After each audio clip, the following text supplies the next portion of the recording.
Los procesos de habeas corpus y de amparo siguen marcando una diferencia en su importancia, y no solamente porque van a nacer de un vientre constitucional, es decir, aparecen en los propios textos constitucionales, sino porque también se les remarca de manera indirecta a nivel convencional. Cuando el artículo 25, inciso primero del Pacto de San José de Costa Rica hace referencia a que los estados deben proveer a los ciudadanos un recurso rápido, sencillo y eficaz, evidentemente a lo que se están refiriendo es al habeas corpus y al amparo.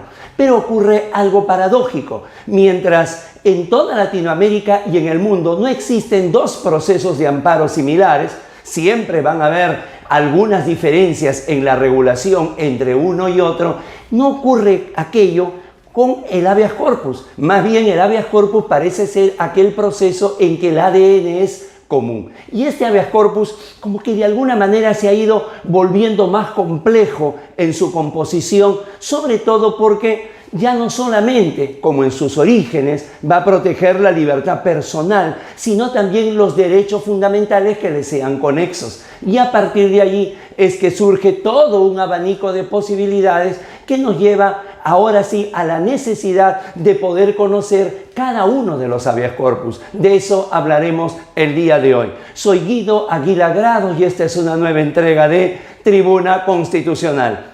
El habeas corpus, tipología. No olvide suscribirse, no olvide difundir. Sean todos bienvenidos.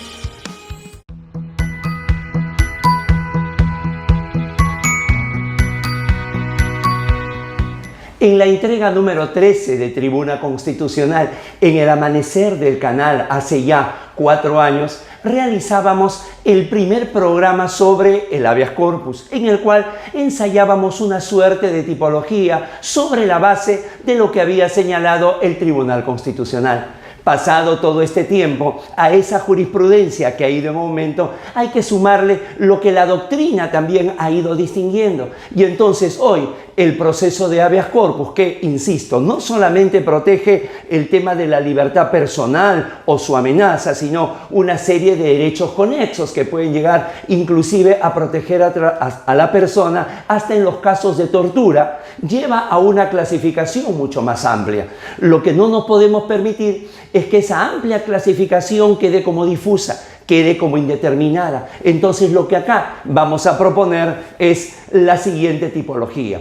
Por un lado, el denominado habeas corpus ordinario, que de una u otra manera va a obedecer a las razones por las cuales se va a crear el habeas corpus y va a ir evolucionando, y el otro, el denominado habeas corpus extraordinario, entendido como el habeas corpus contra resoluciones judiciales, el habeas corpus que se interpone ya dentro de un proceso, porque se supone que el proceso ya viene a ser esa garantía para el ciudadano, y si dentro del proceso ve comprometido sus derechos relacionados a la libertad personal, entonces se recurre al habeas corpus, pero ya de manera extraordinaria. Comencemos entonces. Cuando hablamos de un habeas corpus ordinario, podemos encontrar hasta 12 posibilidades. La primera de ellas, la de siempre, el habeas corpus reparador o clásico, cuando la persona ya perdió su libertad y pretende recuperarla. El segundo, el denominado habeas corpus restringido, ligado fundamentalmente a la libertad de tránsito.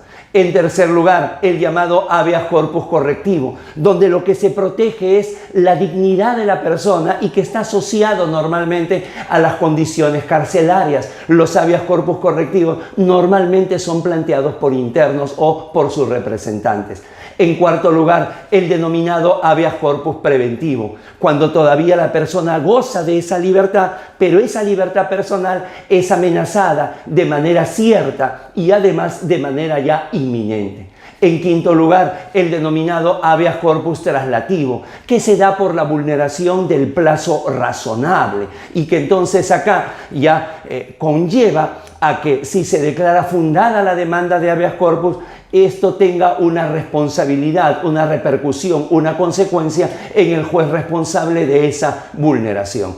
En sexto lugar, el denominado habeas corpus instructivo, que naciera en la jurisprudencia de la Corte Interamericana de Derechos Humanos y que se refiere a los casos de desaparición forzada. Aquí el juez debe realizar un esfuerzo mucho mayor por tratar de ubicar el paradero de la persona y también, por excepcionalidad, se da la intervención del Ministerio Público.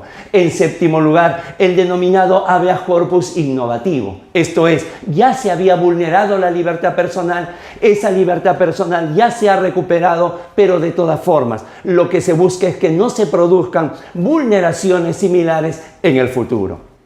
En octavo lugar, es lo que hemos denominado el habeas corpus atípico. ¿Por qué atípico? Porque se presenta contra particulares. Desde su origen, el habeas corpus siempre imaginó que era el Estado, en esa relación vertical que tenía con el ciudadano, era el único que podía vulnerar la libertad personal. No, el desarrollo, la casuística, la complejidad del derecho ahora también ha determinado que se puede plantear contra particulares. Noveno, el denominado habeas corpus excepcional. ¿Por qué excepcional? Porque se da contra los regímenes de excepción.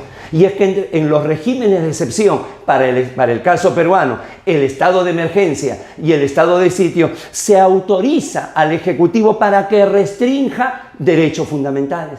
Empero esa restricción tiene que ser con obediencia a la razonabilidad y a la proporcionalidad. Cuando nos alejamos de ello, ya estamos hablando de una restricción arbitraria y entonces a partir de ahí el habeas corpus puede presentarse en un estado de excepción. Siguiente, décimo, el denominado habeas corpus colectivo. Esto es cuando la supuesta vulneración a la libertad personal o a derechos conexos ya corresponde a una pluralidad de personas. Undécimo, el denominado habeas corpus mixto. Esto se establece cuando se juntan dos tipos de habeas corpus en uno solo. Por ejemplo, la sentencia más importante sobre derechos fundamentales del Tribunal Constitucional peruano en el año 2020 fue la sentencia 5436 del año 2014, en el cual declaró el estado de cosas inconstitucional al hacinamiento penitenciario. Inicialmente fue un habeas corpus correctivo por las condiciones carcelarias que se tenían en un penal de Tacna, pero las consecuencias al ser un estado de cosas inconstitucional fueron colectivas, de tal manera que a partir de allí tenemos el correctivo más el colectivo, ¿no? Ya tenemos el denominado habeas corpus mixto.